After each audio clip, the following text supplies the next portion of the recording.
Study IQ IAS, आपका selection हमारा mission. नमस्कार दोस्तों, मैं हूं डॉक्टर पंकज मिश्रा और स्वागत है आपका स्टडी IQ IAS पे। दोस्तों, बहुत समय से एक रूमर, एक भ्रम पूरे देश में ही चल रहा था, जहां पर यह कहा जा रहा था कि इनकम टैक्स डिपार्टमेंट आपके सारे सोशल मीडिया अकाउंट्स पर सर्विलांस रखेगा।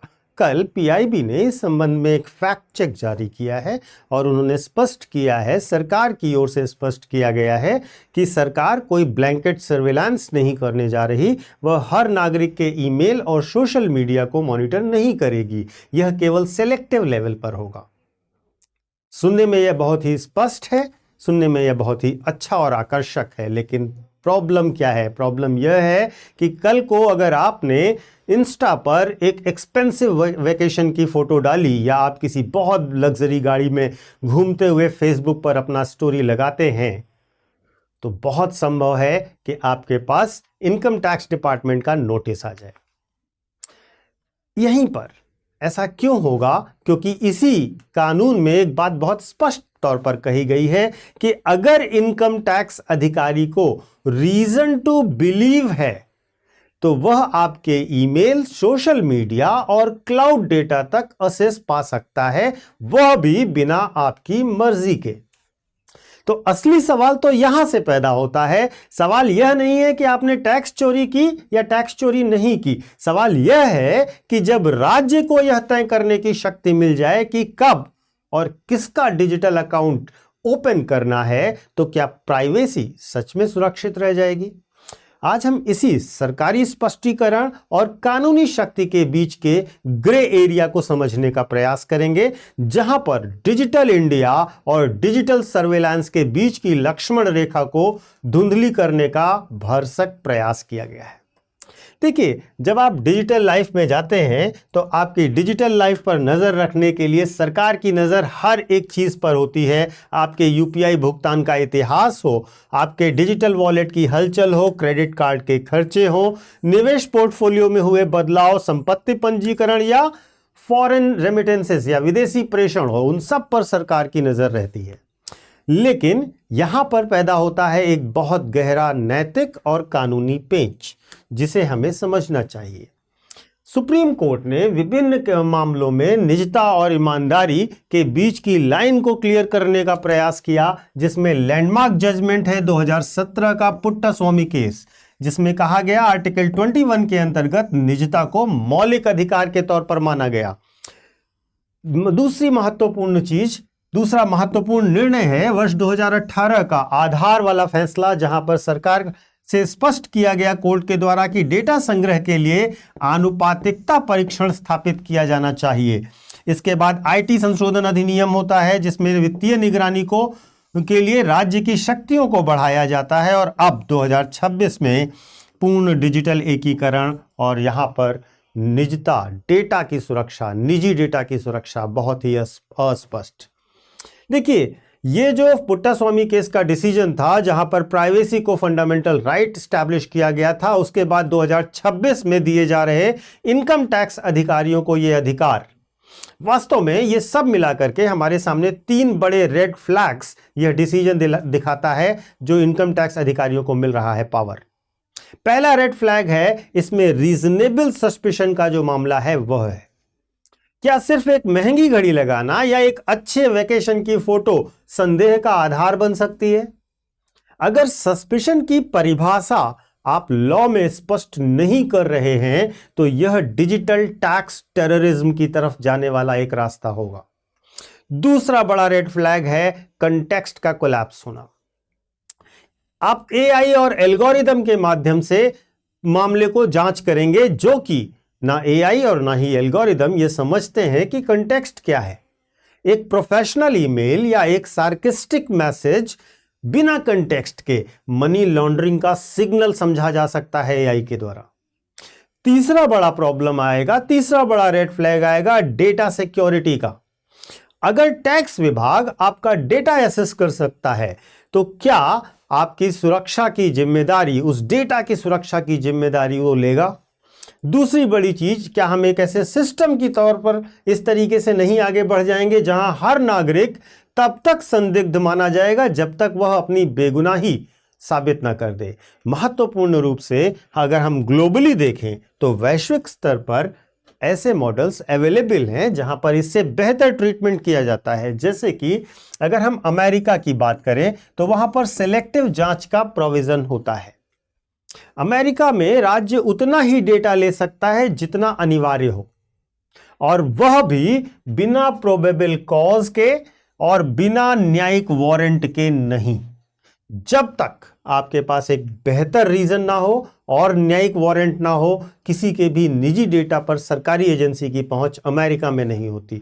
अगर हम यूरोपियन यूनियन की बात करें जहां पर जीडीपीआर सुरक्षा उपाय हैं, वहां पर कर प्राधिकरण सख्त उद्देश्य के सीमा से बंधे हुए हैं, मूल्यांकन अवधि के बाद मिटाने का अधिकार भी मिलता है और अनिवार्य डेटा सुरक्षा प्रावधान का आकलन भी किया जाता है। बहुत हाई ग्रेड सिक्योरिटी है पर्सनल डेटा की यूरोपियन यूनियन में। इससे ठीक उलट अगर हम देखें हमारा प्यारा पड़ोसी चाइना, जहां पर कर डेटा हो या कोई भी निजी डेटा हो सब सरकारी जांच एजेंसियों के अधीन है, वहां पर कुछ भी प्राइवेसी नहीं है। तो सवाल यह है कि भारत कहां खड़ा होना चाहता है। 3 मॉडल, मॉडरेट, स्ट्रिक्ट और सबसे ज्यादा स्टेट इंटरफेरेंस वाला मॉडल। तो भारत कहां खड़ा होना चाहता है? भारत में एक तरफ आपने digital personal data protection act बनाया है 2023 का, जो कि प्राइवेसी की बात कर रहा है। दूसरी तरफ आप इनकम टैक्स कानूनों के अंतर्गत ऐसे प्रावधान कर रहे हैं कि टैक्स अथॉरिटीज का इन्वेजन आपके पर्सनल डेटा में बढ़ता जा रहा है। यही कंट्राडिक्शन यूपीएससी में कहा जाएगा रेगुलेटरी कोहेरेंस या फिर पॉलिसी पैराडॉक्स। महत्वपूर्ण है कि इसी चीज को अगर हम सोशियोलॉजी की नजरिए से देखें तो सोशियोलॉजी में इसको कहा जाता है मिशन क्रीप। मिशन क्रीप के अंतर्गत शक्ति एक सीमित उद्देश्य से सबसे पहले ली जाती है, फिर धीरे धीरे करके उसका दायरा फैलता चला जाता है। जैसे आपने टैक्स चोरी रोकने के लिए शक्तियां ली और धीरे धीरे वह क्या बन जाएगा, धीरे धीरे उसका दायरा फैलेगा, वह टैक्स स्क्रूटनी बन जाएगा, फिर बिहेवियरल प्रोफाइलिंग शुरू हो जाएगी। और अगर आपका ब्राउजिंग डेटा यह बता दे कि आप किस विचारधारा के व्यक्ति हैं, तो क्या सिस्टम आपके लिए पूरी तरह से निष्पक्ष होगा? नहीं हो सकता। और यही एथिक्स का प्रश्न आता है कि does the end justify the means? क्या टैक्स वसूली प्राइवेसी को जायज बना सकती है, उसे जस्टिफाई कर सकती है? महत्वपूर्ण रूप से इसके नैतिक निहितार्थों को और व्यापक समझना होगा। जैसे कि एल्गोरिदम पूर्वाग्रह की अगर हम बात करें तो मशीन लर्निंग मॉडल हाशिए पर पड़े समुदायों और अनौपचारिक क्षेत्र के श्रमिकों के खिलाफ भेदभाव को बढ़ावा दे सकते हैं। डेटा सुरक्षा की कमजोरियां भी हैं इसमें। केंद्रीय भंडार साइबर हमलों के लिए आकर्षक लक्ष्य बनते हैं और आधार उल्लंघनों के बड़े जोखिमों का पूर्वाभास होता है। और जवाबदेही का अभाव भी है। कोई स्वतंत्र निगरानी निकाय नहीं है। राजस्व अधिकारी डिजिटल साक्ष्य पर अनियंत्रित विवेकाधिकार का प्रयोग कर सकते हैं। तो इनकम टैक्स 2026 के एक्ट के जो रूल्स हैं वो सिर्फ टैक्स वसूली के तरीके नहीं बदलने जा रहे, वह स्टेट और सिटीजन के बीच जो सोशल कॉन्ट्रैक्ट है उसको रीडिफाइन करने का भी प्रयास कर रहे हैं। हम एक ऐसे युग में प्रवेश करने जा रहे हैं जहां आपकी खामोशी भी डेटा है, जहां आपकी हर डिजिटल हरकत एक टैक्स सिग्नल बन सकती है। याद रखिए, एक बार छोड़ी गई प्राइवेसी दोबारा कानून के द्वारा नहीं मिल पाएगी। आज का सवाल यही है कि क्या टैक्स चोरी रोकने के लिए प्राइवेसी का बलिदान एक फेयर डील है, या फिर हम एक ऐसे साइलेंट डिजिटल इमरजेंसी की ओर बढ़ रहे हैं जहां हम राज्य की इंस्टीट्यूशंस के कंट्रोल में पूरी तरह आने जा रहे हैं। अपनी राय कमेंट करके अवश्य बताइएगा, क्योंकि यह चर्चा जो है वह सिर्फ कानून की नहीं है, यह आपके और मेरे मौलिक अधिकारों की चर्चा है। यह आपके और मेरे उन अधिकारों की चर्चा है जो हमारी निजता की रक्षा करते हैं, जो संविधान ने हमें दिए, जो हमारे सुप्रीम कोर्ट के ऑर्डर्स के द्वारा स्थापित हुए। निश्चित तौर पर कमेंट करके बताइएगा। इसके बाद मैं आपको एक छोटा सा अनाउंसमेंट भी दे देता हूं। 23 तारीख यानी आज से लेकर 27 तारीख तक स्टडी IQ IAS एक बहुत बड़ी, साल की सबसे बड़ी सेल लेकर आया है, जिसको हम क्रिसमस सेल कह रहे हैं। इस सेल के अंतर्गत आपको स्टडी आईक्यू के हर एक कोर्स पर, चाहे वो हिंदी माध्यम का हो, इंग्लिश माध्यम का हो, इंग्लिश का हो या फिर ऑप्शनल का हो या जुडिशरी के कोर्सेज हो या स्टेट लेवल के कोर्सेज हो, हर एक कोर्स पर आपको आधी फीस माफ की जा रही है, यानी कि 50% डिस्काउंट दिया जा रहा है। क्योंकि साल खत्म हो रहा है, नया साल आ रहा है, सभी लोग उल्लास के साथ नया साल मनाना चाहते हैं, तो स्टडी आईक्यू ने भी सोचा कि एक गिफ्ट दिया जाए अपने बच्चों को, उन बच्चों को जिनका सपना है यूपीएससी की तैयारी करने का, उन बच्चों को जो अगले साल, उसके अगले साल कभी आईएएस बन करके हमारे साथ आएंगे, हमसे मिलेंगे, उन बच्चों के लिए 50% ऑफ दिया जा रहा है। अब यह कोर्स आपको आधे दाम पर मिल जाएगा, चाहे आप 2026 की तैयारी कर रहे हो, 2027 की तैयारी कर रहे हो या 2028 की तैयारी करना चाहते हो। आप किसी भी वर्ष की तैयारी करना चाहते हैं, तीनों कोर्सेज आपको अलग अलग चलेंगे, 50% ऑफ के साथ मिलेंगे। महत्वपूर्ण यह है कि ये सारी की सारी सेल जो है आपको मिलेगी केवल और केवल 27 दिसंबर तक। तो इसमें आप देर मत कीजिए। इसमें क्या क्या मिलेगा, क्या क्या डिटेलिंग है, कैसे कैसे कौन कौन सी चीज़ें होंगी, ये सब चीज़ें अगर आप जानना चाहते हैं तो डिस्क्रिप्शन बॉक्स में दिए गए लिंक को आप क्लिक कर सकते हो। उस लिंक पर आपको इसके डिटेल्स मिल जाएंगे। इसके साथ अगर आप ये चाहते हैं कि हम डेमो क्लासेस भी ले लें तो आप हमारे ऐप या वेबसाइट पर जा सकते हैं। अगर आप बहुत अच्छा परफॉर्म करते हैं तो आपको दिल्ली में प्री की तैयारी के लिए भी रखा जाएगा, आपके रहने खाने का खर्च भी कोचिंग देगी। इसके साथ साथ मेंस रेजिडेंशियल प्रोग्राम होगा, प्री क्वालिफाई करते ही आपको मेंस के लिए दिल्ली बुला लिया जाएगा। यहाँ पर सारी व्यवस्था हमारी तरफ से होगी।